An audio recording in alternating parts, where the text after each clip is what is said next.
Howdy, howdy. We are live on another Friday night for some hashtag TQIF fun that no one even knows what that means because apparently that was weird and esoteric and I shouldn't have ever came up with that branding. But that's okay. If you know, then you know, right?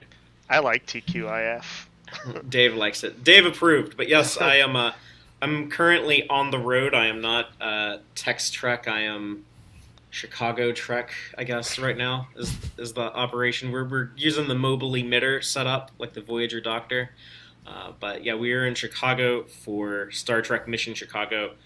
The advantage of that is I am joined by Trek on the Tube, who literally just arrived in town from the wonderful city of Montreal. So You're here, do a podcast. Hey! No, I kind of forced myself in. I was like, "You're doing a Tex-Trek? Can I come? Can I come?" Yeah, I mean, it's awesome it was- to have you. it was either this or it was going to be like some dude in the background in the hotel room because we're rooming together. So it'd be like, oh, what's that dude doing back there? And super distracting. So I couldn't help myself. I would have opinions on sitting on the couch anyway. So But yeah, we're gonna go ahead and get started in a moment. We might have some Starfleet Boy guest appearance at some point, but It's gonna be an exciting one. There might be a few little hitches, but yeah, we're going on our mobile emitter setup, so lower your expectations. But you should all still... of our good technology is arriving Tuesday. yes, Basically. Tuesday. hopefully Khan won't jam you at the source. Yeah. Well, we're gonna do our introduction to start the show, but we should figure out what order we're doing it in. So why don't we go with I'm Fatheree, and then Dave, and then Aaron, and then Trek on the Tube last. So I think you'll figure it out. Like you'll see what we're doing. So let's go ahead and get things started. I'm Fatheree, This is Dave. I'm Aaron. and I'm Toddy. and this is Tex-Trek.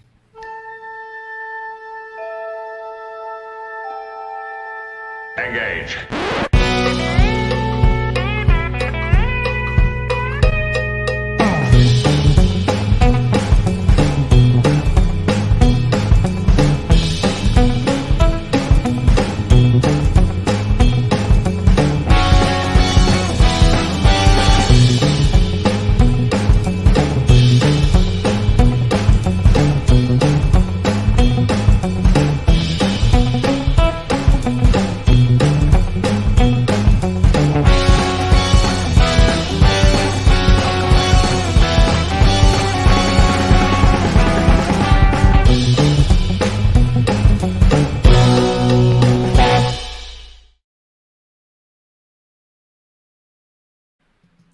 Welcome back aboard the Starship Texas for the 185th installment of the Tex-Trek podcast, the home of Star Trek fandom from deep in the heart of Texas, where we take a deep look at Star Trek, old and new, and proud members of the TrekSphere network.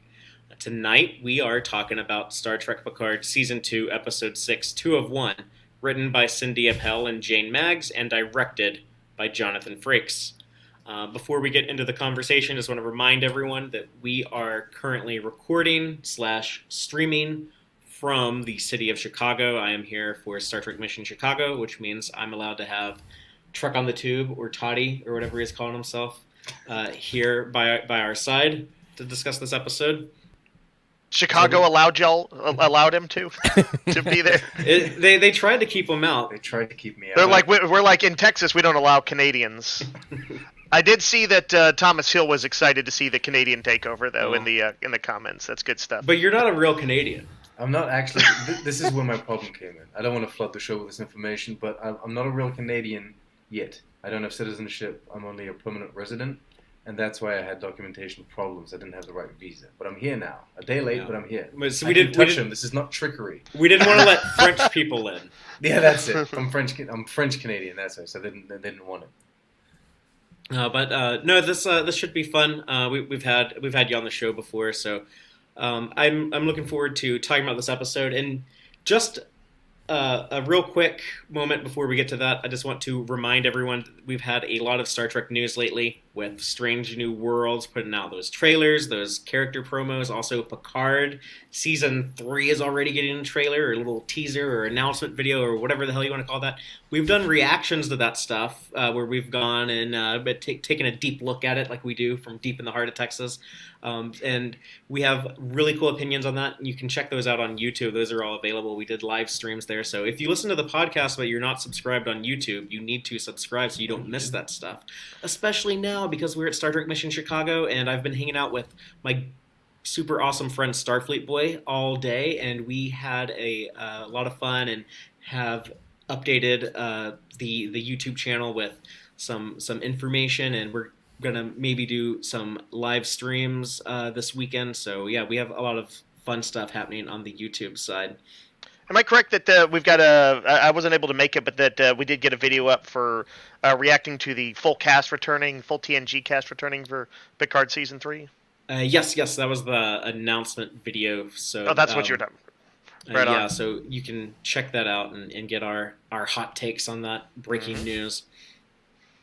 But yeah, let's talk about Picard Season 2, Episode 6, 2 of 1. It's a lot of numbers in that sentence.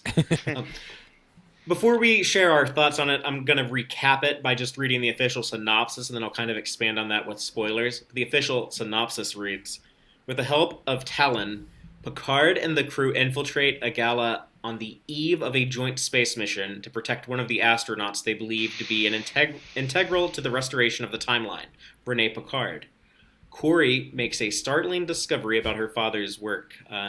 So we have Renee Picard as not wanting to go on the mission, but then Picard gives her a pep talk and she goes on the mission, but he gets hit by a car by Dr. Soong, and Dr. Soong's daughter realizes she is a genetic experiment created by the mad scientist Adam Soong.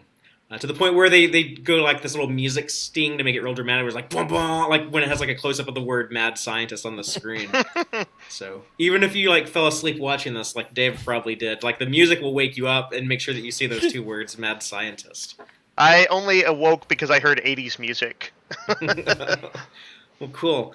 Aaron was mad at me that I didn't recognize that song. I was like, it sounds kind of mad familiar. at you. I just was like, you were like, someone else tell me that you remember the song from the 80s. well, yeah, it did make me feel old. When you showed me the video, though, I've seen that music video before. And Aaron, you have to understand that Fatheree only listens to death metal 24/7. That's not true. I listen to black metal. I listen to metalcore. So I have a few different. I listen to sludge metal, speed metal. So transparent aluminum metal. that's the future one. We're working on that. Yeah. We've been developing that since '86. But how do we know Fatheree did not invent the thing? Yeah. Well, Aaron, would you like to give like the first opening statement? Just kind of give us your broad thoughts on this episode. It was super short, but it didn't feel short. It's a bridge episode. I feel like it's pulling in everything that happened up to that point, and then funneling it in, and then it's now whatever's coming out after this is sort of the result of all that. So it feels like it's sort of this connecting tissue of an episode where you probably could have taken half of it and put it into the previous one, and half and taken to the other one, and just make them slightly longer. It's weird that it was 38 minutes. But I enjoyed it. Yeah, is that actually shorter than your average classic TOS TNG episode? Yeah. Yeah, that's nuts. Normally they're at 45 minutes, something like that. Depending on commercials and stuff, but yeah. Yeah, TOS is a good 52. Isn't it? It's very rare you see a Star Trek episode that the runtime begins with a 3. Live action Star Trek episode. It was 38 minutes. The last time that happened, I think, was Discovery Season 1. But it was one of those Mirror Universe episodes. Yeah. But, it was definitely a shorter one. But I love Girardi singing. Alison Pill is a fantastic singer, so that was great that they worked that in there. Dave, what about you? What was your reaction to this one? I think you know what my reaction was. No, I had it was a mixed feelings episode for me, and leaning a little on the negative side. I like heisty stuff. I like when people infiltrate fancy parties for heist movies and things like that. But I guess the specifics kind of left me a little cold. On the positive side, I like the framing device with Picard getting his ass run over. Although I guess we didn't know what that was at first. I saw some people in various online saying that we know he's going to survive to season 2, and that's not dramatic. But to me, like arguably, sorry, season 3, because they announced season 3 that we already knew about. Sure. But like all of Star Trek. Spoiler alert! Pike is going to survive season 1 of Strange New Worlds. I have a feeling that most characters on Star Trek are going to survive in a given episode. So, but when I see them in dire circumstances, I can still get caught up in it, and so I like that framing device. And I like what problems it's going to cause either. Like. Exactly. Like, yeah, what situation are they in because Picard is like lying there trickling blood? And I liked broadly, I liked Alison Pill or Jurati doing her continuing to sort of mentally fence with the Borg Queen and arguably kind of be seduced by her as her id personified. I actually thought the musical number was a bit too much, but there is that Trek tradition of letting people's real life skills shine through in their characters, so I can't complain too much there. And obviously she's talented. But mostly it was just the plot was bouncing around, and I think for a heist episode, I wanted that Ocean's 11 vibe for at least a little while. I don't mind it going off the rails. I think that's kind of part of the tradition too. But I kind of wanted it to be a little less meandery and a little bit more. We got a cool plan, like Picard said he did in the previous episode. It's. And then just the sort of the bouncing around stuff, and sometimes things were just happening, and I wasn't quite sure if they all fit into place as happening organically, proceeding from each other. Sometimes it just sort of seemed like it was things were occurring. So I'm going to say mixed reaction. Cool. Well, for me, I was pretty mixed on it also. I'm still enjoying the show. I've loved season 2 pretty consistently, but this was my least favorite episode thus far. And I have a few things I'll probably talk more specifically about in a moment, but just some of the things that felt kind of weak to me were a lot of little things like Tallinn, the fake Loris, wasn't as interesting as I originally hoped, and I'm actually like a Picard Loris shipper. Like I want that relationship to be. I would much rather him end up with her than Dr. Crusher when like the show's over. I don't know if that's going to happen, and it's super important to me, but just that would be my preference. But they've never really had like any real substance to that relationship. It's just kind of just base attraction between the two, and we see that like a little bit here where they kind of make like goo eyes at each other a couple times, or have like some awkward lines of dialogue. But I wish they would kind of like give us a bit of a compelling reason why they might actually be into each other. Also, some of the stuff with Renee, like Picard giving the big epic speech to her to, correct the course of history, I felt was not that interesting a dialogue. When Patrick Stewart's able to deliver all these famous Picard speeches, I thought they could have done something that had like a little bit more impact there, so that was a little anticlimactic. Dr. Soong's involvement also, it felt too pedestrian for this guy who's supposed to be like this genius scientist that Q, this god, would turn to, and it's like, well, yeah, anyone could have just like, I know it was like his plan B was to like run over the astronaut with the car, but I mean like anyone could have done that. So that it feels felt like CSI small in that sense or something. It's got like a real kind of now feel to it. Yeah. And I'm not sure why Q needed Dr. Soong, like a Soong ancestor, to like be the one to go after Renee Picard. So, but maybe they'll explain that. A lot you of wanted stuff to see explained. A crazed Q coming at him with the car, like Cruella DeVille driving all crazy. Yeah, John Delancey would have made it work. Right before Picard sees it, he's like, "Q, you're not well!" Bam! Up in the air. And I also didn't like Picard going to Dr. Teresa's clinic, even though like I was happy to see her and like instead of the bio bed. I didn't buy that excuse they gave it of like a bio bed's no doctor. We need to go get a 21st century doctor instead of trying to patch him up ourselves. They didn't have a bio bed either, though. They still have the Confederated spaceship, right? That hardly had like Band-Aids last time. Well, they had a bio bed for Eleanor, but then they had to cut power from it to save the Queen. That's true. And then the one last complaint, and then I'll talk about some good stuff, I promise. But Corey snooping around on the computer and googling her dad, and it was just kind of like TV cliche stuff I don't like. Like I was poking fun at, like, the big music sting on Mad Scientist, and she's like talking to herself to like talk to the audience, like, "Oh my God, Dad, what were you working on?" What? And it didn't feel like a real reaction to that. Like someone would like break down and start crying uncontrollably if they found out they were this creation, I think so. But things I liked, the party girl Borg Queen, I think, stole the show, and I think that's probably going to be divisive. I think that's probably, people are going to be split on that.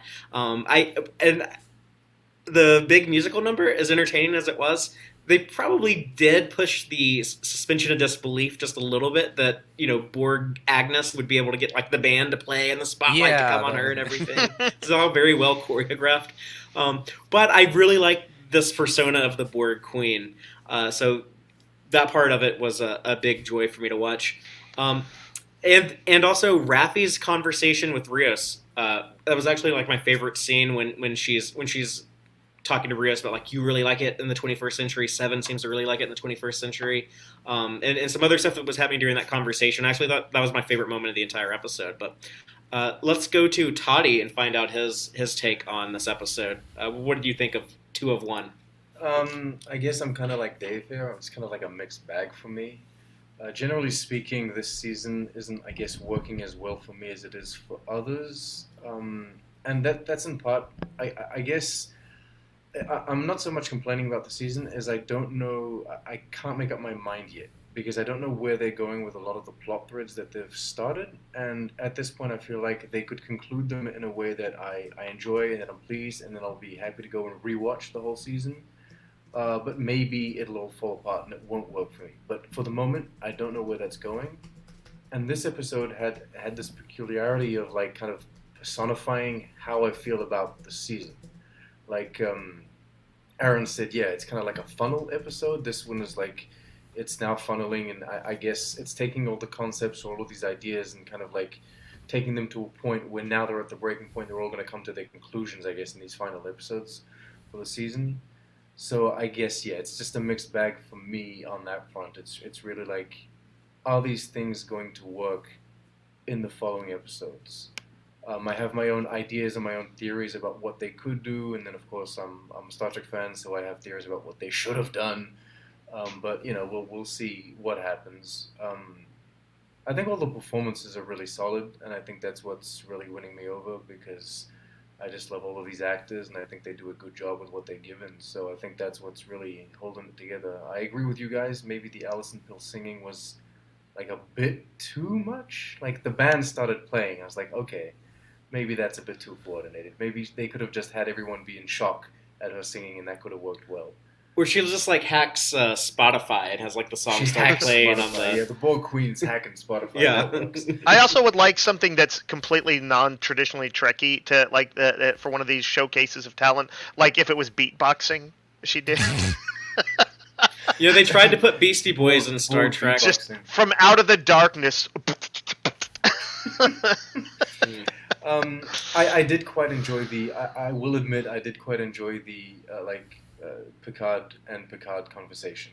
I know it was a bit of like I guess maybe a cheesy pep talk, or like maybe it was a little cliched, but I enjoyed it, and I feel like the idea of, I don't know, I feel like they haven't reinforced the idea of, if it's not Renee, it'll be someone else on the flight, and maybe it could have been interesting to have that someone else be of like an extreme political opinion that we all disagree with, and that's what created like, if this person went into space, then this person is the reason why like the universe became so mirror-ish. I did this voyage in the name of fascism. Yeah. Whereas Renee, like being a Picard, did this voyage in the name of like all good things, that stand, right? But yeah, I quite enjoyed the discussion. The biggest downfall for me, I think, was really just bringing Brent Spiner in to run people over. I'm like, I don't know. I'm not on board with that. Why couldn't we have run Brent Spiner over? Then who's gonna play all the Soongs? We're gonna get more in season 3 apparently. Like 1,500 generations of Soongs that need to be played in. But yeah, so that's where I stand on this one. Well, let's go into our episode breakdown and just start with that opening with Picard. We don't know initially why he's hurt, but we open with him bloody and on the ground, and then we get flashbacks, 36 minutes earlier to the party, and there's also flashes of his mom thrown in there, and they kind of go back to that throughout the first half of the episode. Fatheree, just to interrupt for a second, I guess we should tell for those who are listening live that we don't have the usual images up that we might normally do. I don't know if we mentioned that earlier, or just technical difficulties, time constraints, et cetera, et cetera. Yeah, mobile emitter setup. Yeah. So you will have to use your power of imagination. Unless you want to, I can share the stuff, the few that we have, or to go around if you want. Yeah, we can do that. Like this.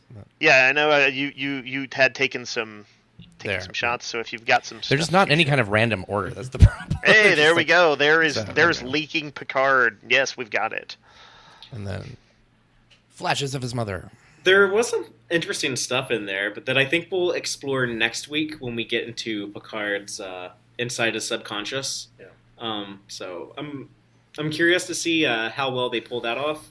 But as far as this opening, I kind of thought it was kind of an engaging way to start things, and the conversation between Laris and Picard, I like that a little bit, where they kind of get, or not Laris, I'm going to keep calling her that, but Tallinn, where they get her perspective on what it's been like, watching Renee, and I know all these mannerisms. I know that, when she touches her earlobe or whatever, but she's also kind of learning Picard's mannerisms, and she's like, oh, now I know what it looks like when you lie. So I'm like, is she going to start watching him, or is the Laris we know, is that a watcher assigned to Picard, or is she the same person but in the future? She clearly saw through Picard saying that he didn't have feelings for Laris. Yeah, that was a thing.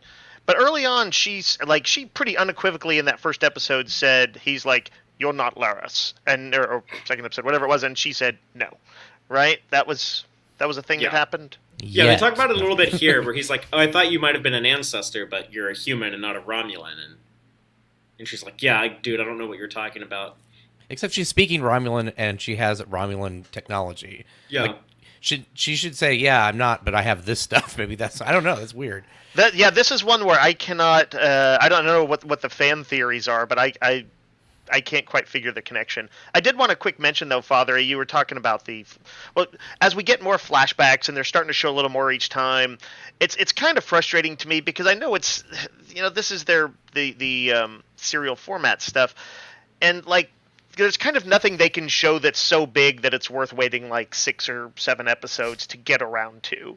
And that I don't think would have been in a sort of more episodic show, better handled in 1 or 2 episodes, and just to carry the emotional fallout through, which they didn't used to do in the episodic older Trek, but they can do now. But yeah, I'm just I don't know if we need to wait around forever to find out this secret that's not probably going to be that big. It's frustrating. Yeah, but I think we don't have much more to wait. I think next week's going to be the revelation episode. Hopefully. Well, I need to Picard see the is going 10C aliens. Oh wait, wrong show. No, there is I think Picard is going to fix this board, so in the future he doesn't get stuck in it, and then. That's going to be explained. There's an inherent problem with trying to drag out, I guess, the reveal to your secret. Is that each episode you wait, I guess your secret has to become exponentially bigger. It has to be more interesting, right? So sometimes you're better off just revealing certain things earlier on, I think, in episodes 2, 3, and then move it from there. I think you're better off having I guess maybe smaller reveals throughout your season rather than just building up to something, because I'm definitely a fan of the smaller reveals approach. Yeah, it's harder to really manage those expectations and I guess deliver on them later on. But in the opening of the episode, we also get Agnes and the Queen kind of begin their collaboration. When she admits to, okay, I'll give you a little bit of control. And, first they start off, it's going to be 50-50 split. And then, slowly throughout the episode, we see the Queen take over more and more, and eventually, she's driving the ship at the end of the episode. But I did like their banter at the beginning. I miss Locutus, and then Agnes saying, "I'm 100% certain he doesn't miss you." By the way, it's in the comments. Is Boatwreck right that they've been in the same day for 4 episodes? Is that right? Sounds about right. I don't know if it's still April 12th. I think we might have moved to April 13th. I'm not sure on that. Just curious. Will the show end on the same day that our the last episode of Picard is, or something like that? That's borderline real time. It's like they're doing 24. Yeah. But also, like, whenever they showed France, it's always been nighttime. Like, the sun's bound to have come up in there by now. I mean, like, the sun is down in LA, so it's got to be up in France, right? If they remember to do that, yeah, hopefully so. It's the 21st century. It's very bleak. Let me ask you one other thing about the beginning of this episode. But did anyone else notice that the opening theme music changed just a little bit? I saw that in your notes, but I did not notice that.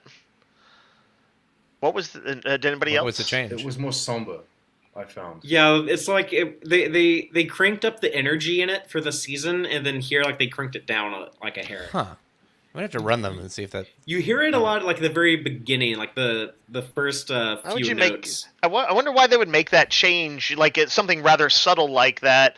Like, is it indicating that we're in the point where things are balanced on their precipice and things are going to drift towards the bad possibilities now? Do you know what I think it is, honestly? Is that they did, like, this new theme song for season 2, and then someone was like, you know what, something about that I don't really like. Can you, like, tweak this? And then, like, here's, like, the adjustment. You don't think it's got it's got intent behind it beyond sort of behind the scenes stuff? I'm gonna predict that it has, like, zero connection to anything story wise, but I could be wrong. But that's my prediction. Given some of the weird thing that Paramount Plus is doing, like when you listen to TOS and Kirk sounds like he's in the other room giving his speech about space, the final frontier, maybe it's just an audio issue and it's like knocked out one of the tracks. Yeah. Or it had been knocked out and like they just now corrected it or something. Yeah. There's you've got an image up, Aaron. It's a dapper looking crew. Everybody here looks good. They clean up well. On a on a side note, we talked about Hadi Girardi last week, but good to see everybody else shining. Even octogenarian Patrick Stewart's looking good. And, you got a variety of flavors. You have your spicy, manly Latino man with Rios. You have if you want don't exoticize him. If you want like a little older woman than Girardi, then you have the lovely Tallinn, Orla Brady's who played his mother in another episode or another movie. We even got Elnor suited up for like a second there. Oh yeah. If you want the young dude with long hair. Yeah, the hot Romulan. Yep. So that's another one of those, by the way. That's they've done the recurring thing where Raffi has been seeing. Is there anything beyond that just as a representation of her guilt over his death? No, I think that was just giving Evan Evagora a reason to like show up to work and get paid for an episode. Yeah, but no, like I think it's good to see we're keeping him in work. I think it does, kind of remind us that Raffi lost someone like really close to her. Like it would be easy for shows kind of like brush over that. Like that was like a few weeks ago, and that is true. I was thinking it like that's another mildly frustrating thing is to just have her occasional glimpses, which we know what they symbolize at this point.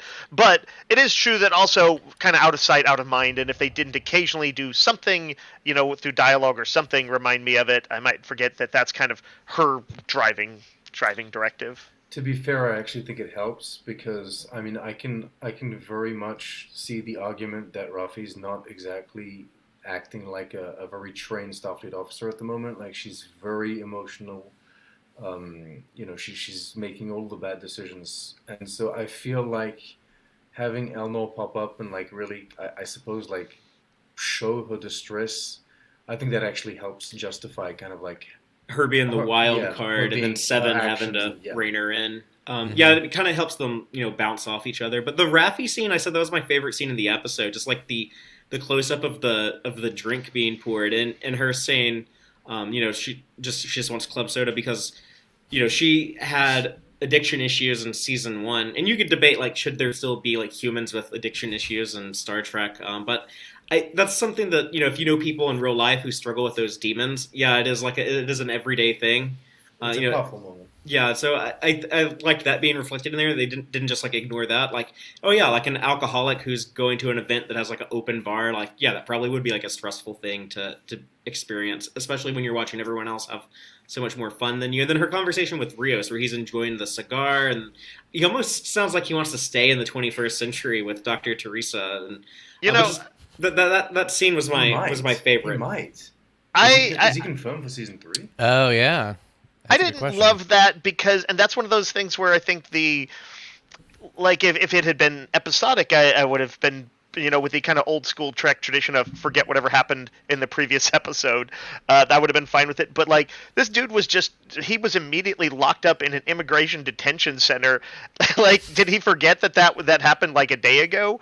And he's just like, I sure do love these cigars now that I'm at a good party. Like it almost comes. I don't know. I know they don't mean to paint him as callous, but it kind of comes off that way. That he's just like, the good times, let the good times roll. Forgot about that. He's also from a completely different century, so he can look at it detached as like, I can see these are the things that I like of this. I don't like these. It doesn't really matter to me because I'm not going to be here, and I can pick and choose what I like because all these people in my time are dead. I mean, they're just like they're not really. Yeah. In some ways, it might not feel completely real, even though it is.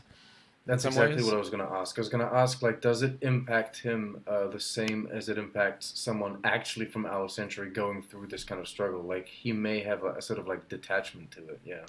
I can kind of get that. I think if that was meant to be a point, I sort of would like them to make it, have Raffi comment on it, like you look pretty okay for a guy who was locked behind bars yesterday, and he says, this time travel thing, I've read about it, and it kind of plays around with your head, and you just have to kind of live in the moment. I'd be down with that. I just kind of, if that's what their intent is, I wish they'd kind of call attention.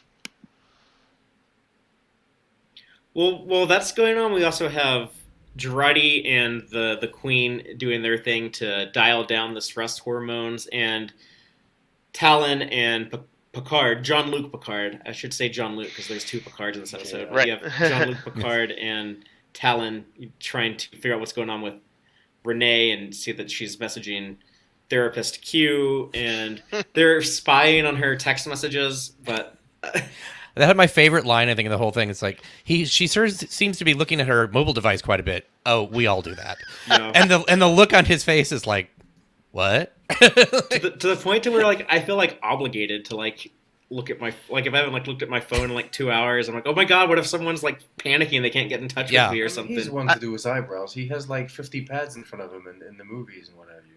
He's looking at all his pads. Oh yeah, I know.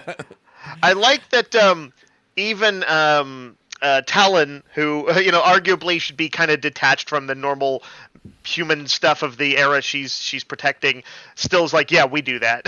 like apparently she's just as caught up in it. Well, she's gonna have to. She's watching what Renee's watching, basically. If she's that's true. So. Oh wow! Like she's watched everything she's watched. I'm just gonna say that and leave it at that. Oh my! But there's that Voyager episode where they all get caught up in like the soap opera. Soap opera, yeah. Oh, but this is when we hear her say the Romulan swear word, which if you don't have the captions turned on, you might miss. So they're and it doesn't give the swear clues. Word. It just says Romulan. What was the word? I don't. It was like some weird foreign word she says like under her breath, and I wish that like the captions were on so I could have tried to. The caption says speaks in Romulan. Yeah. It does not even give you what the word is. So. But like it's not like out there in the fandom like oh that's the Romulan word for shit or yeah. whatever. But I think that's what it was. No, I looked it was that basically up. the Romulan word for shit. Yeah, I couldn't find anything that sounded or looked like it was spelled the same. So I actually I tweeted David Blass, but I haven't heard back, probably because it's Chicago. But yeah. So we're agreeing that she is Romulan? I mean, in the last episode, she was reading Romulan language, and here she's speaking Romulan language. So they're kind of giving us like a little like So she wink, may wink, not like know we'll who explain Larry it. I can't imagine a bigger hint unless we're going to find out that like the what do you call it, the Gary 7 organization is part of like the Tal Shiar or something. boy. you know how the Zot The Vash Jot was Vash, the- yeah. They were the secret Yeah. police within the secret police. It turns out there's a secret police within the secret police within the secret police that are the That's Gary the 7 time- Watchers. That's the time protectors. The Time Watchers, yeah, Yeah. exactly. Oops. I mean, it would be the Romulans are sly. Okay, it's they're sly and duplicitous. Who knows what they might be capable of?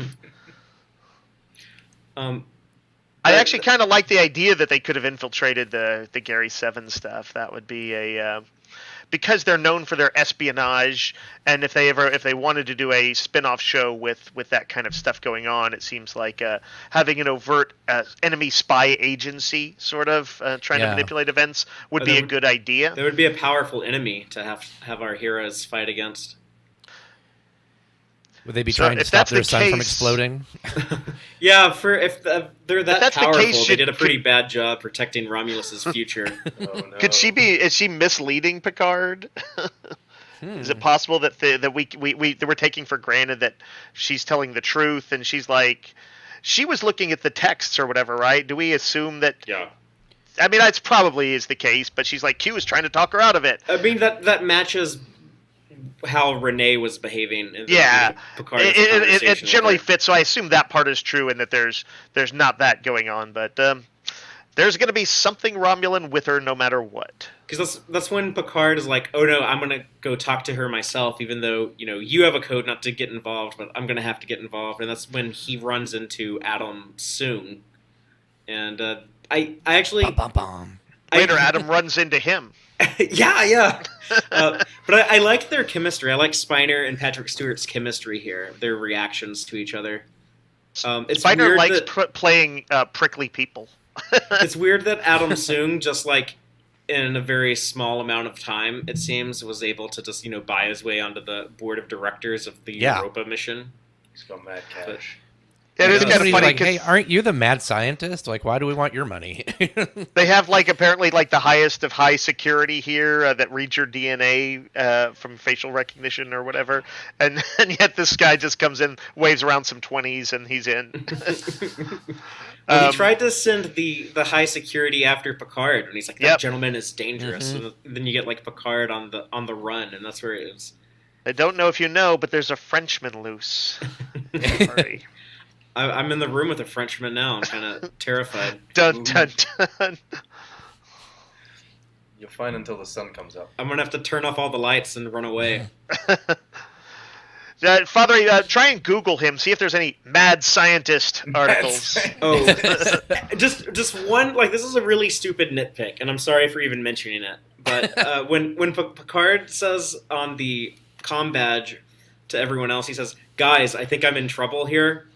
I don't know why that really bugged me. I think I don't like hearing Picard say the word "guys." Guys, yeah. I mean, that always Fatheree, feels a little unnatural to me. I grew up in Texas, so I just say y'all if I want you, but plural. Picard doesn't say y'all. But Right, I know Picard that would be that like, be weird ladies and too. gentlemen, or something weirdly formal. He'd be like, everyone. Just like, everyone, I think I'm Yeah. in trouble here. Like, that I feels remember- more like Picard than guys. Yeah, That yeah. just feels very you got it 21st right. century. Yeah. Everyone. Yeah, I think you were right to call it out, Fatheree.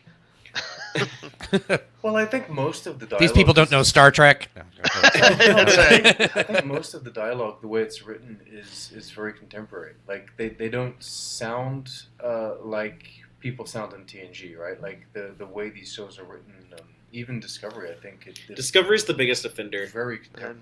Picard has broadly, Patrick Stewart is a bit more playing himself than maybe Picard, who had very kind of specific affected mannerisms, and I think Picard, Patrick Stewart's brought a little bit more of himself. He brought his dog in, or his love for puppers and all of that, and I think he's being a little bit more himself, and that might be just how that landed, or that could have been in the script. Who knows? Yeah, but it was definitely something they were doing in season 1. Remember when he was like, "Raffi, don't hang up," in the second episode of the show, and I'm like, I don't even think youngsters say hang up now. They would say end call, right?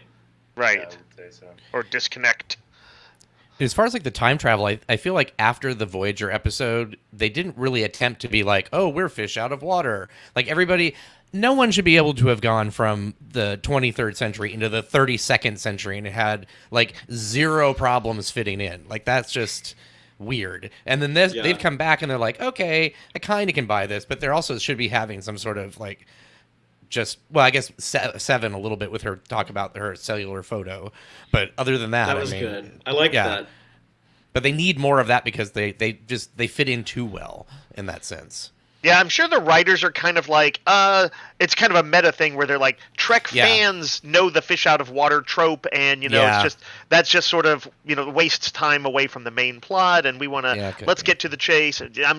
But yes, there is sometimes if they don't do it enough, you can kind of notice it. Ironically, I think Picard would be probably the one that would fit in the most, maybe, because he's like a history buff. He likes history, and so maybe he would be like well versed. Oh yeah, he became a historian when he was out of Starfleet. I'm sorry, I'm busy playing Pokemon Go, and I have to make a TikTok. Oh my goodness! Oh, that'd be great. Dropping the history lessons. Yeah, he keeps it old school. He's very, very traditional man, that Admiral Picard. That's funny. I'd love him. Where do we want to steer the photos next? Like a 3DS or something to Elnor. Oh, that's how that ends up. No, I can say that was before that. I was gonna say there's the Nintendo Switch that is in the episode of Lower Decks. That's in that museum. Oh yeah, the collector's museum. Yeah. Oh, Rios is having so much fun. He's bringing shit back. Yeah, he's gonna try to bring them cigars back if he can. Well, he has he had a Walkman on the. Or he's like, oh, is this a Walkman or whatever? And it's like, no, that's a record player. Oh yeah. So that was. He at least would probably appreciate the technology. He should try and find a 21st century soccer ball to bring back home. Yeah, or just kick around. He was kicking the soccer ball around. But I guess let's talk about the security guard, Jean-Luc, when he has his little badge and his security guard disguise, and when he appears to astronaut Renee Picard as kind of like a fairy godfather type character, like this mystical creature that comes to give you like sage advice. Yeah, a little bit of like the kind of trope you might see in the serious moment in like a rom-com or something like that. I wasn't against it. I felt like the dialogue, like you, Fatheree, kind of was a little trite. I watched it again because I saw some people reacting very positively towards it, and I was like, let me take a look again. And so I rewatched that scene, and I was like, it was better than I remembered it being. But because they had made the point, and one of the things that fascinated me about her character was just, somebody struggling with demons, and not just being a traditional all can-do pilot who can just take it all. I don't want to see their demons dismissed as like at some point she's like, sometimes fear is showing us what we can't do, and he's like, no. Yeah, that was weird. Like, his reaction was a little overboard there, bro. Like, let people feel their feelings. Like, I know you're not a professional therapist, but you might need to let her process this shit, and it might not be something like I know they need her for the plot to happen. They need her to go up into space. He's not too good with feelings, to be fair. Deanna just shows up and pushes him out of the way, and I'm like, all right, let me have a real conversation. In the season 1 episode, I think it was episode 8, third to last, Broken Pieces, he has that conversation with Rios where he says, fear is the great destroyer, not Cheb Sheneb or whatever, not whatever Romulan prophecies. Like, fear is the great destroyer. We gave into our fear. That's where fear we is went the mind astray. Killer. Yeah. But here he's like, oh no, fear is good. That's when you're, aware of your danger. Well, fear is context, honest. right? It doesn't lie to you. And context is for kings. It depends if you're trying to convince someone they need to go get on a spaceship or not. Yeah, just means that Picard is just everything is just complete BS. It's off the cuff. He's just like he's just stumbled his way up into an admiralty. Well, yeah, it's funny because there's a there's a line in what's the Disney movie Zootopia. I think it's actually a really good movie with some deeper stuff in it. And at one point, the person who is stoking essentially racial fears in it says to the hero, like they say, "Fear always wins." They're talking about you can always scapegoat somebody, and like there's a grim truth to that. But as Boatwreck says in the comments, fear is also essential. Like, it's how we survive. It's absolutely on like an instinctive level. It works. It's more that it's on that sort of societal level. A fearful society is where things are dangerous. But their conversation wasn't going to cut that deep. I understand that they wanted to have a singular scene wherein he won her over. It wasn't going to be the deepest of deep conversations. But maybe I wish it had gone a little deeper. He talked about his mom a little bit when he says she loved the stars and she too, and then he pauses for a second. Struggled. And struggled. So does that mean his mom had depression? Yeah. We get those glimpses, those weird flashback things. A lot of us have suspected that maybe, it was images of domestic abuse with, Picard's dad hitting his mom or something like that. But maybe she had to be institutionalized, and he saw like people, like drag her away. Right. That's why we see her being pulled away. She had a suicide attempt or something like that. Yeah. It's like a child's vision of it, where it's very unreliable. He's an unreliable narrator. Patrick Stewart said that in interviews. Like, these memories might not be literal. They might be unreliable. His mom was actually a coke fiend. No, that was Raffi's son. That was Gabe. Oh, that's right. Gabe Musakura. His mom was the drug addict. But I guess. Do you think we're going to find out next episode, Fatheree? Yes, the next episode is going to be Picard's inner right. secrets. Because they're doing the deep dive. They're doing the mind meld. And maybe we'll learn what Tallyn's secret is. She's the one exploring. Maybe that'll like bring them closer together. And we'll have a battle of the minds. That's not a bad idea. That if they do want to have like some sort of romantic thing somehow occur through her, although it's weird because she's like a proxy, and it's like Wonder Woman 84, where she was dating a guy who Steve Trevor's mind was in, but wasn't Steve Trevor. It got weird fast. Yeah. I guess I don't want him to be dating, a person who looks like, Laris but isn't Laris. That'd be weird. There's a couple like really weird screenshots in that when you're looking into the memory. Man. There's that, and then there's this person whose face looks like it's just been blurred out. There's like a court jester. No, that looks like Jar Jar if he if his head was shaking like in Jacob's Ladder. Almost looks like a shock. Yeah, it's hard to tell what it is with like the motion blur, but yeah, there's definitely some sort of nightmarish imagery. Yeah, something they took from a finished sequence in the next episode, and then the editor chopped it into this one. So we'll find out. We don't know who's directing the next episode yet, but I guess we'll find. They're probably gonna do the next two because they do that block format thing. Oh, right. But I don't know. Did y'all have problems with Picard having to go to the clinic, or did I was the only person who pointed that out? Did that seem like normal to y'all? I guess it was on my low end of criticisms, but it did seem kind of weird. Like I don't know, like her. Do we know what all her clinic is even supposed to be able to treat? Like, I would assume it's like abrasions. She said, like, I had my hands in your boss's chest. Have we got any inclination of that from her previous scenes? Like, again, I thought she would have been treating dehydration, malnourishment, concussions. Yeah. I don't mind it in particular. Like, there's a lot of times, doctors and scientists kind of are jacks of all trades in sort of genre fiction. But that seemed weird to me too. Like, oh yeah, she can do like she has like a full OR, and she can like do everything. She can like sedate the patient and then do all the surgery by herself. The plot mechanism is like, Rios gets to get close to her again. If they want to push them closer, they can.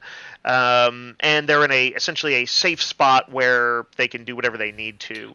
I like their chemistry, though. I liked her say it's very 21st century, the cynicism, but her saying, when Rio says, "Don't worry, we're the good guys," and she says, "Good guys never say that." Yeah. I liked that line, but I kind of don't know why it was there. Like, if you were having somebody who did like walk a sort of duplicitous line, then it would be interesting to have them called out. But we pretty much know these guys are all on the up and up. I guess It shows her distrust. Well, she wouldn't leave them in the That's true. place all by themselves. Like, okay, I'm just gonna go home now. Enjoy my clinic. Well, You she's know? she's cranky. She's cranky that like she's smart enough to know like he's holding a lot of stuff back. He's not telling her, and so I think if they're building up to like he's going to reveal, that they're from the future, which Star Trek normally does when they do like these time travel things. You got to explain to Sarah Silverman or the mom from Seven Heaven that you have come back in time from the future. So if Rain Robinson and Dr. Gillian Taylor, right, in Star Trek 4, so if they were good enough to be told the big secret, then I think Dr. Teresa might also. Yeah, I believe we at the in the audience have never really criticized too hard the people for breaking Prime Directive type stuff. Why did the doctor say she had to leave? I forget. What just her kid was about to wake up and wonder where his mom was for the second time in a week, which means that the being locked up was just a couple days ago. I did like it's like he's had some transplants. Some it's like which ones? All of them. It's like okay. Yeah, it's just circuitry in there. But he's not circuitry, so it's supposed to be indistinguishable from a human. But I don't know why it caused like the feedback on the machine when they shocked him.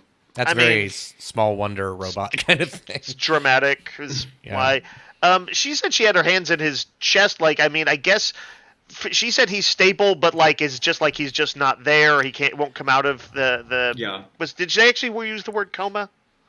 Well, she said, typically in a coma you wouldn't see all this brain activity, but his brain is all lit up. So how he could be in anything like a stable condition if he had like lots of broken bones and stuff at his age. Yeah. And it's to the point where she had to like open up his chest and put her fingers in. But where? I mean, when they show him there's no incision or anything. Yeah. So. Maybe she meant she injected him with. I don't know. Or just putting the pads on his chest. Yeah. I don't know. She meant to say, "I have had my hands on your friend's chest, not in them." Yes. just a slip of the tongue. Oh yeah, that happens all the time in real life. But that's can't what think of anything better. This is what triggers Tallinn to have to go inside his mind using the neural optic interceptor that they showed us 2 episodes ago. She was able to use to possess people or like see things from their eyes, but you can like invert it and see into their mind instead of out through their mind. Where is this thing? Sure, why not? It seems like 2 very different, distinct technologies. Yeah, but I think Star Trek's had that kind of wishy-washy logic plenty of times. Fair enough. I mean, you're getting into people's minds. You're either, you're doing something where you're reading information out of their brainwaves. Yeah. That episode is going to work or not work. I mean, at least for me. Like, you have to handle that kind of stuff really well. Yeah, I think Star Trek often goes into somebody's mind to get them out, whether it be a mind meld or computer plug in or, there's all that kind of stuff. That was in Dr. Bashir, right, with Section 31. Yeah. His hit. I'm trying to think of the dreams and stuff. So the name of that episode, but then they did that before on. I had like another example I thought of. I can't remember it now off the top of my head. That's great. Maybe it'll come to me later. Do you have anything else on like the Picard plot or like the undercover plot besides the stuff with Girardi? Because I think we still need to talk about that a little bit, but. Anything else with Picard and Rios? And I'm trying to remember. Tallinn? At the very end, they were saying Rios kind of, I think, clarifies things that probably for a recap in future episodes. He's like, we need to get him out of this so we can blank. What is it specifically that they need Picard for? Because is it to ensure that his ancestor I don't remember quite where things left off for her. She was literally out there when he got hit. Do we know what happened to her? I think they said that she got into quarantine. Yeah, she made it into quarantine.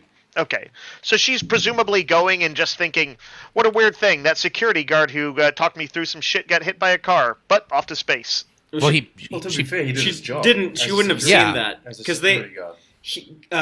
because they split up. She said like, "Well, it's faster if like I go through here," and he's No, like, but he pushed her out of the way. Yeah, Oh, wait, she that's was- right. That's right. she was So- right there. Then that's his job as a security guard, is it? Yes, maybe, Right. I don't know. He's Yeah, but Yeah, I think at the he's a very least, the bodyguard. fact that she connected with what she thought was a security guard would make her think, what a weird fucking night that's been. Yeah. But I'm maybe sure she'd tell everybody when she got into quarantine. doesn't seem like- Did you know what happened to me? Yeah, it does seem like it would like he had just gotten her calmed down. She's like, "I'm ready to go on the mission," and then he bounces off a hood. That's not a good place to way to wrap the night of confidence building. Well, do y'all want to talk about the musical number? And Yeah, let's do it. Whoops. Let's do it. Allison Pill apparently surprising everyone as being like a better singer than anyone would have thought. Has she never done anything like musical before? She sings in a lot of things that she's been in, actually. Oh, okay. Did you She sing sang, Dibs? The only thing I saw her in was Dibs. A couple of 80s songs, actually, more than just this one. What were you saying, let's Toddy? see. Sorry. Oh no, sorry. I saw her in Dibs recently. There was like a mini-series. Yeah, I was curious to catch that. I think it was Alex Garland. Garland, was the guy yeah. that did it? Yeah. But I don't think she sings in that. But Yeah, I she's feel like almost an I got the Agnes impression that was a pretty serious show, character. suspensey kind of Nice. thing. Yeah, I don't think I've seen her in anything except for Scott Pilgrim, and she doesn't sing in that. She plays the drums. Well, what was her big show? What was she on? Community or something? She was on like that newsroom show I never watched. Right. Yeah. That's right. She was But the. I'm told she was good on that.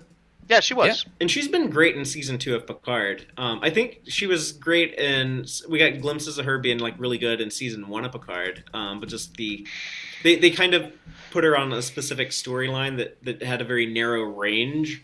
Where I think she's gotten a lot more to do and more interesting stuff to do in season 2.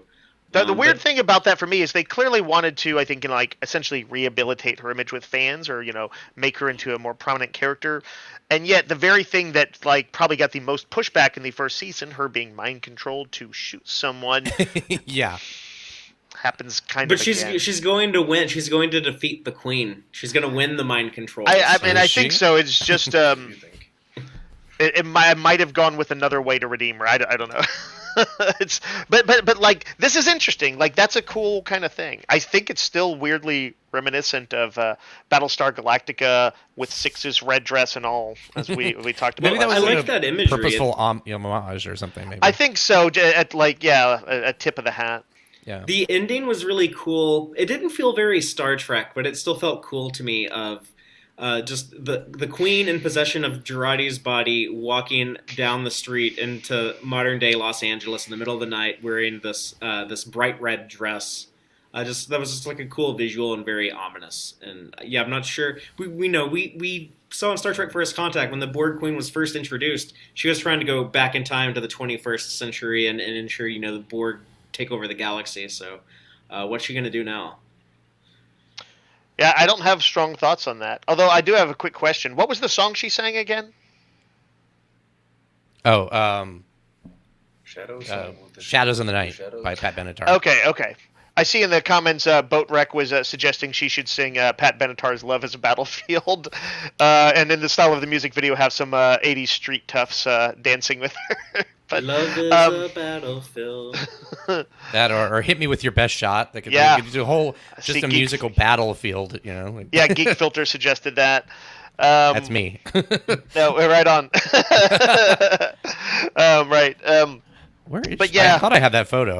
I guess I don't have the one of her leaving L.A. or leaving the thing. This Yeah, is at the very end. That's the last That's thing. a nice Yeah, I shot. know. Good work, Jonathan Frakes. But does that? Yeah, I can't.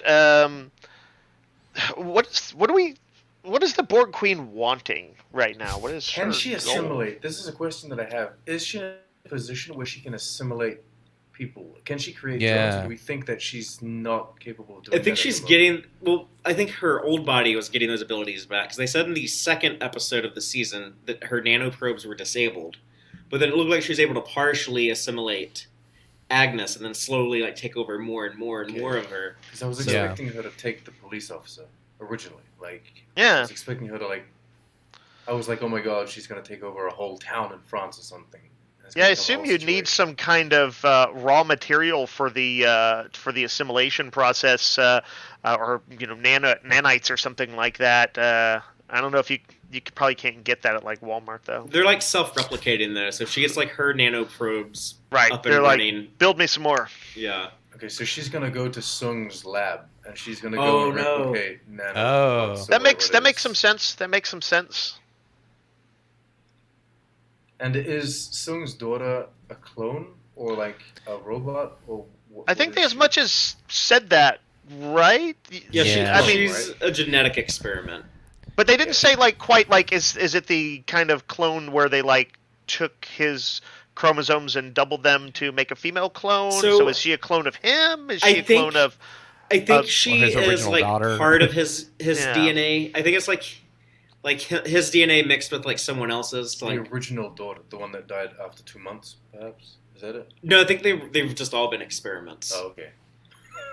Unless he had an actual biological daughter. I that wonder why they died or didn't. something. I wonder why they decided not to, specify that. Clearly Well, they wanted you to I'm know. sure there's going to be more information on that. You know, well, I guess there's so. going to be like a confrontation between the two of them, and he's going to like explain this is exactly why like I created you, is blah blah blah blah blah. Right. If you watch all the stuff that Oh. Q sent and you slow it down, it does talk about cloned DNA and different things. So it's like, Yeah, I We straight know up that saw. she's the last one. I did see the actual word eugenics, not genetics or geneticist, but eugenics in one of those headlines yeah. today in this one. And I also I lost my train of thought. I was something about when she's, I don't know if it's when she was finding out about it. Oh no, it was the way Sung was talking to her, and he was talking to her still not like she was the love of his life, but she was like the project of his lifetime or the work of his lifetime. And I do like, I think that Brent Spiner was doing a good job with that kind of stuff of portraying this person who seems to sort of care, but it's this kind of egocentric, narcissistic caring. I thought that was a Brent Spiner's very good at He's delivering like that kind slump of, creating a Raleigh. yeah. You're talking about Dave when he comes home drunk, right? Yes.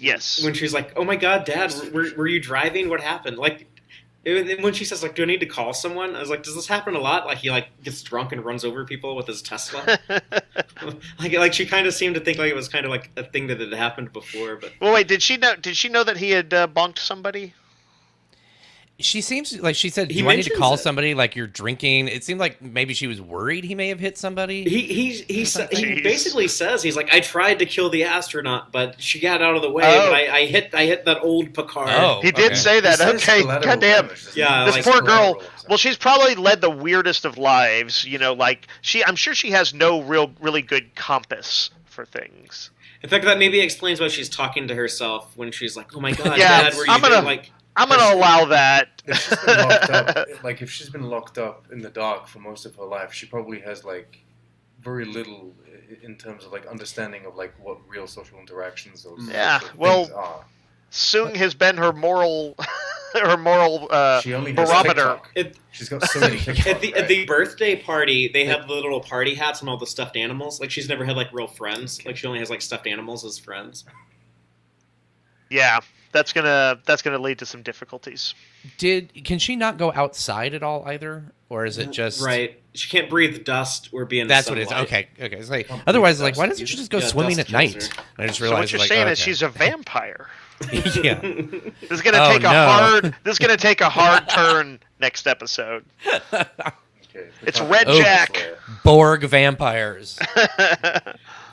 There we But go. if you watch the Ready Room that came out this week, they have Brent Spiner and Jonathan Frakes both on there with Will Wheaton, and Spiner talks a lot about his performance here, and he kind of gets in like the backstory he imagined for Sung, and I like the through line they've kind of created over the years, and Star Trek does this a lot, but if you look at like Adam Sung and then Eric Sung in Enterprise and then Noonien Sung in Next Generation, you can kind of see how like, oh, look, here's a guy, he probably had ties to the other big famous Noonien, Khan, in the 90s. He had ties to the eugenics war. Then sometime like late 90s, early 2000s, he starts trying to create this artificial life form out of DNA with Corey, and also with Was it like Despana this? and Persephone Yeah. and Artemis and all of them. But that doesn't work. And then you see like Eric Soong still trying to work with DNA in the 22nd century, and he's the one who says like, oh no, maybe we need to go positronic. And then you finally have Noonian, who creates the successful artificial life form with Data. It works pretty well, but I still don't want any more Soongs. Yeah. Thank you. They can retire that. That might be all the milk we can squeeze out of that one. I would rather have like a little sort of internal hologram thing where Data advises Picard, and Brent Spiner gets to do voicing, or there's like a CGI thing, or like a Cortana on Halo stuff. I feel like you can still find ways to work Data in there, but just less Soongs. It's pretty Joel funny has a good how point. when- It's like, are all Soongs, are the Soongs all clones too? Which would explain why they all that- look the same. Kind of Yeah. works. That's not a bad idea. This guy does something to his DNA in the 20th or 21st century, and then Yeah. he has He's his like, kids. he's like Empire and Foundation or whatever it is. He's cloning himself eternally there. Mm. But yeah, I find it funny that Brent Spiner was like, I don't want to do Data anymore. So he did like a send-off to Data in Picard Season 1. But still, there's been 2 seasons of Picard, and he's still brought into 2 new Soongs. And he'll probably come back as B4 or something like that. But he's also, like, Brent Spiner's also listed for Season 3. So is it going to be Lore, or is he just going to be another Soong? No, I think he's gonna be another Soong, based on his voice in the trailer. He kind of sounded like old Noonian Soong, so I don't know if they find like another recording of How his old or would he something. be? He'd be really old. Another clone. Yeah, well, he like Lord kills him, right, in the episode Brothers, yeah. Yeah. And B4 doesn't work. They told us that B4 is like I non-functional. mean, right? if he doesn't want to put on like the makeup and the CGI, Is Lore enhanced still younger around? face and all that, my interpretation was always that like they death penaltied him, and They dismantled them, right? yeah. basically. Mm. Yeah, I was just trying to remember, like, but also like if they had like what Data's AI essentially was like stored in something in Picard, what turned that off essentially in Season 1. But yeah, I don't know. Maybe some other enterprising person has created a reconstruction of him or something like that. I don't know. Maybe they'll only remember Data. Maybe he won't be there physically. I mean, we hear new No. lines of dialogue from him in that Season 3 thing, where he's clearly not playing Data. He's playing someone else. Ah, right. I'll find another name with an A. But anything else on this episode? Any final thoughts from anyone? Quick looking over my notes on here. I did like seeing Seven like happy and just sort of like chatting. Yeah, that's been an ongoing thing I've liked Yeah. since she had her moments and that kid She thought was she was a barely in it. superhero. Yeah. This is the Yeah, least it's we've true. seen She of has been Jerry largely Ryan. off screen on this one. I honestly quite enjoyed I- the fact that this one was That is a shorter joke. episode. Like, what is she talking about when she's at the party? And then I told Tom, the robot has been neutralized. May I leave now?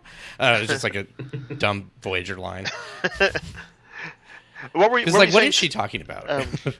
Toddy, what were you saying? Is the something you liked? Or I was just it- like that it's shorter episodes. Like, it's not that I want episodes to be short or long specifically. It's just that I feel like it's good when they actually adapt the runtime to the story that they want to tell. Yeah. Like, I like Yeah. that they're bold enough, or I don't know, just I guess comfortable enough to do it now. to boldly Yes. go 35 minutes. Yeah, to boldly go 35 minutes. Or if you need an episode to be like an hour and 5 minutes, Yeah. then Yeah. Sometimes I would argue they like the Discovery Season 4 finale didn't need to be as long as it was. So sometimes they might go a bit overboard. Yeah. But like I just like the fact that they're comfortable with changing up the you know, runtime. they should do. That's an advantage that they have in the streaming era that wasn't available on previous Star Trek shows. But yeah, I guess my final thought is I'm very curious about the next episode because I think the next episode, normally when you get this close to the finale, you need to do like some big setup and moving pieces, and Aaron pointed out they were doing that a lot of that here, so I think we're going to see a continuation of that next week. And In the mind of Picard. We've sometimes had issues with how these modern Star Trek shows have pulled off their finales with Discovery and season 1 of Picard. So I'm hoping that season 2 of Picard can pull it off. I was actually satisfied with Discovery season 4 with that finale, and I honestly don't have as many problems with Picard season 1 finale now because they've kind of fixed a few of my complaints there. Why doesn't anyone else use these golem bodies to extend life? They explain that on Discovery. And 2, the copy paste fleet, and then they gave us that awesome fleet at the beginning of season 2 as an apology. So it's I got over some of my season 1 finale bad taste in my mouth a little bit. But yeah, I'm hoping that they can pull off season 2. I think that they'll probably have a good shot at doing that just because of COVID gave them longer to iron out these scripts, and despite having issues with this episode, I do think season 2 has been pretty well written and an improvement. And that's kind of the general consensus that it is an improvement over season 1. But anything else from any of y'all? No. Okay, with that being said, we will go into the Gorn-Egg section of the show where we like to point out some Easter eggs, in-jokes, and continuity connections. And thank you, Aaron, for helping with this. Yeah. But they, like we said before, the prop department, or graphics department, I don't know, do we actually see these physical IDs anywhere, or is it just on screen? I think Probably someone just on holds one screen. up at some point. I think yeah, Girardi did. They love putting a lot of in-jokes and stuff on here, with the one of Rios starting off. It's an ID for a guy named Carl Leonard Kelly. So we have Carl Urban, Leonard McCoy, and DeForest Kelly all in there. The date of issue for the passport was January 23rd, 2020. So that would have been the day Star Trek Picard premiered originally 2 years ago. And the city, where this guy lived, was El Paso, Texas, which is the birthplace of the great bird of the galaxy, Gene Roddenberry, creator of Star Trek. Yeah, a lot of people forget that he was born in Texas. I do want to point out about the passport that we saw. We saw the French passport, French ID for Renee in the previous episode. They got the regions mixed up. It would be like saying she was born in Chicago, Florida. So they got a few things mixed up on that one, and they put the dates the American way, they do the month first and the day, and then and it's that's just not how it's done in France. They do it. Yeah, Fatheree, I think you called that one out. I actually said You were Truck on the disgusted. Tube will probably tell us all the French stuff they get wrong. Yeah, go back and listen to that. I made that remark. Fatheree, I have many times over the years seen you yourself though call out the stupid American style of presenting dates. So Yeah, the other way makes a lot more sense. So Well, even without getting into that debate, it's like you're recreating a French identification Right, card, so you right. want to do it their way. it was just a typo on their part. But the thing that they got right on this one is they used the date for Carl Leonard Kelly's birthday. They used March 11th, 1964. And that is the date that was on the very famous Star Trek Is pitch letter that Gene Roddenberry wrote back in the day. I knew that date was familiar. I just couldn't remember where I had seen it. Any 47s in there, Fatheree? There I were see a no 4 and a 47s 7. I caught. Yeah, I see the Yeah. number 4 and 7 appear in the number strings, but not. I mean, I guess there's a 447. Anyway, just checking. I was kind of hoping they did that on the whiskey, because it was 48 or something like that, one of the numbers.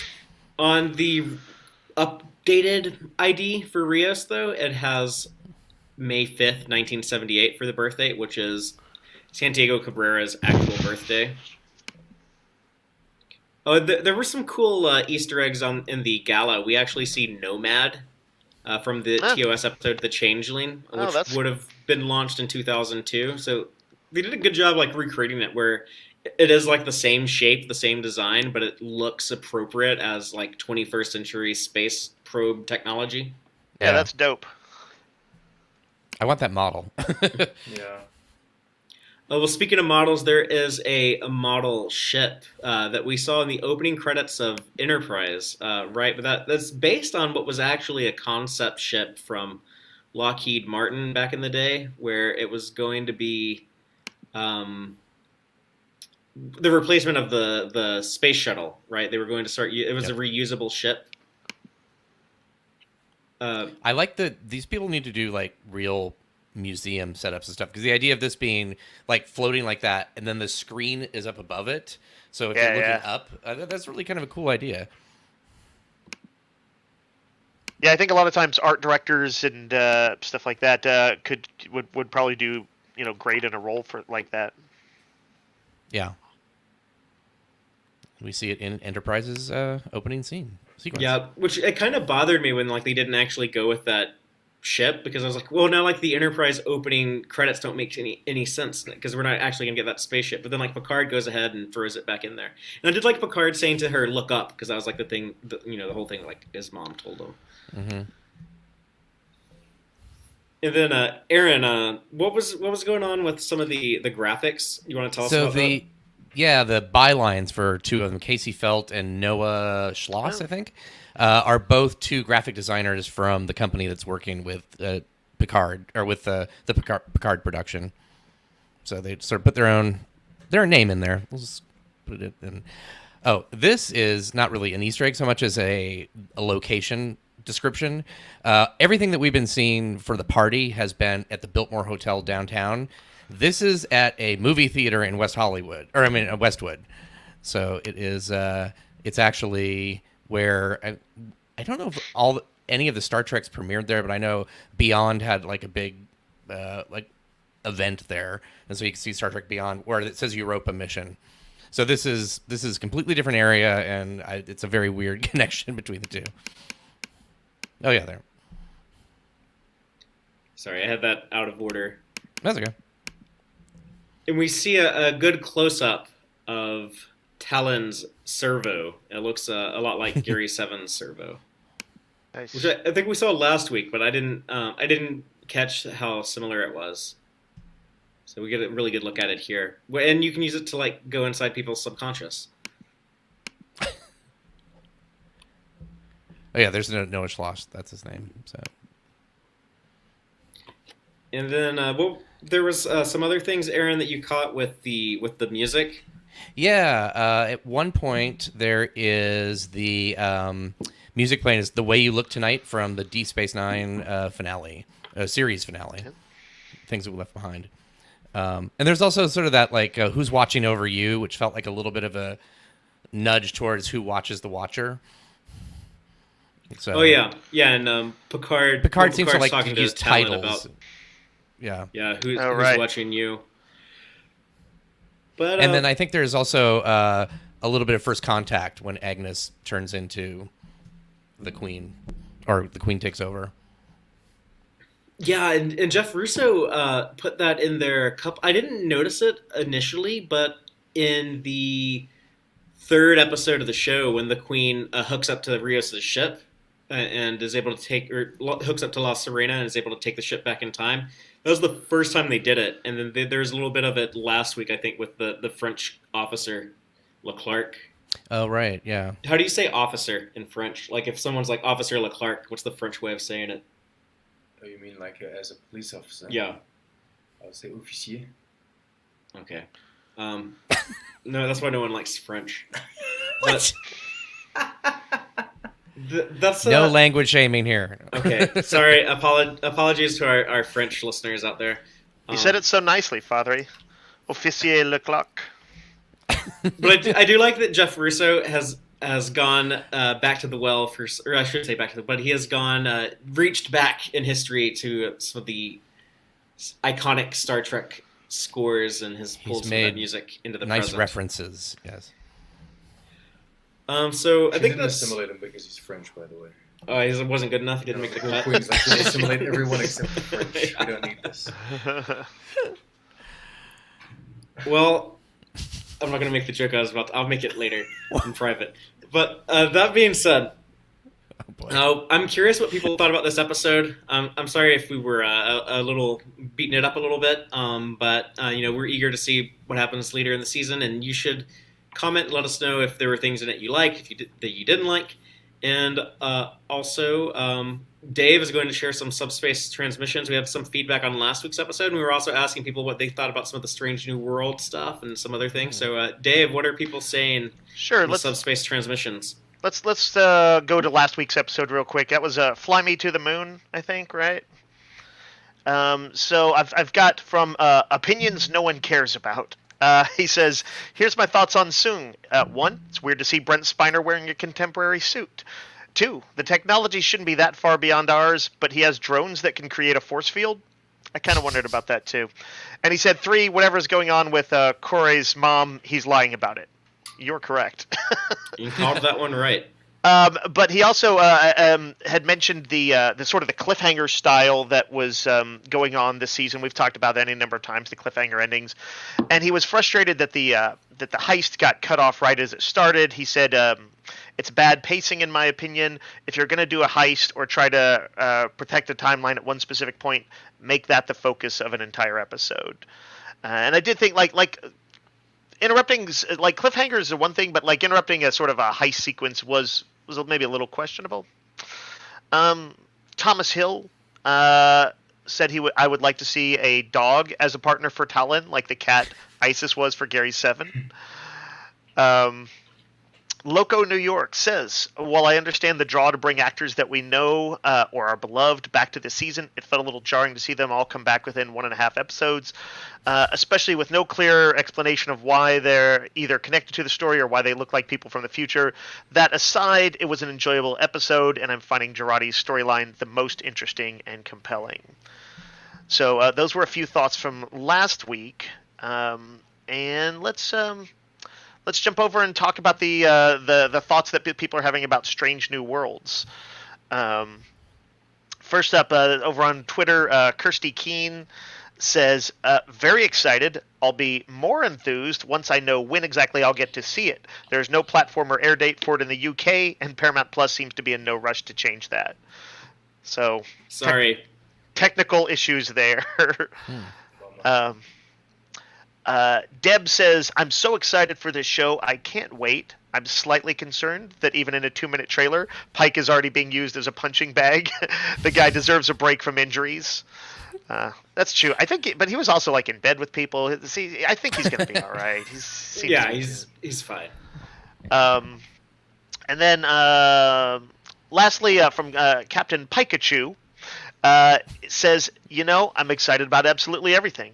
I am a tiny bit concerned how they will handle Pike's future disability. I hope they'll make the distinction clear that disability does not equal death or end of life. And I thought that's a good point too. I think they're going to be fairly cognizant of that. I'm hoping so. Can I just say that today at Star Trek Mission Chicago, Will Wheaton, if y'all have ever heard of that dude, but no, Will Wheaton was there. And the Wesley boy. He was talking about how he is so excited about Strange New Worlds, and he wished that he could talk about the episode he just watched because it was. I don't know what it is or which episode it is. I'm hoping I figure it out at some point because you can tell like he was like really excited. Like he was busted. It was so good, and I want to talk about it, but I can't. Is he in it? I doubt that, but I think I just as a Star Trek fan. Right? All things could be possible with the Traveler. Yeah. Who knows? But yeah, that Will Wheaton when he's enthused is infectiously enthusiastic. Yeah, this seemed like a little bit more like he's normally, on the ready room. He's just like, "Oh my god, this is so great!" and but like this seemed like, oh, this is like a very like genuine and something kind of unique. Has him excited. That's how I read the reaction. Yeah. Well, I'm not saying that. I hope this means Hordas. No, I know they don't show till, or we probably won't really encounter them till Kirk's precise era. In the dark. But. Yeah. Well, if that's it for Subspace Transmissions, I want to ask people, in addition to your thoughts on 2 of 1, what was the coolest thing out of First Contact Day? That was it the Picard announcement trailer?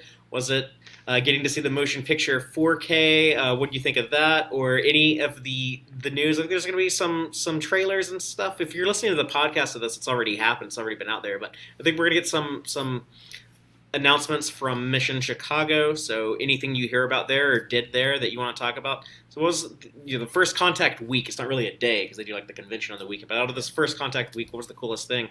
So be sure to let us know. Otherwise, you will be able to watch us live again Friday. We'll have the normal setup. We'll have a little bit better audio quality. Might have like some more visuals. So if you're watching us on the YouTubes, and you can also check out Starfleet Boy, but I don't think he's doing After Dark tonight because he's busy eating snow right now in Chicago, according to our viewer Joel. But he'll be around. So be sure you're paying attention to Starfleet Boy and Tex-Trek, and Trek on the Tube. Hell yeah. And until next time, as always, live long and prosper, y'all. Listen to the Tex-Trek podcast through Apple Podcasts, Google Podcasts, Spotify, or at tex-trek.com. Like us on Facebook at facebook.com/tex-trek. And follow Fatheree on Twitter at TXTrek. Please support us by liking our videos and subscribing to our channel on YouTube. Thank you, and take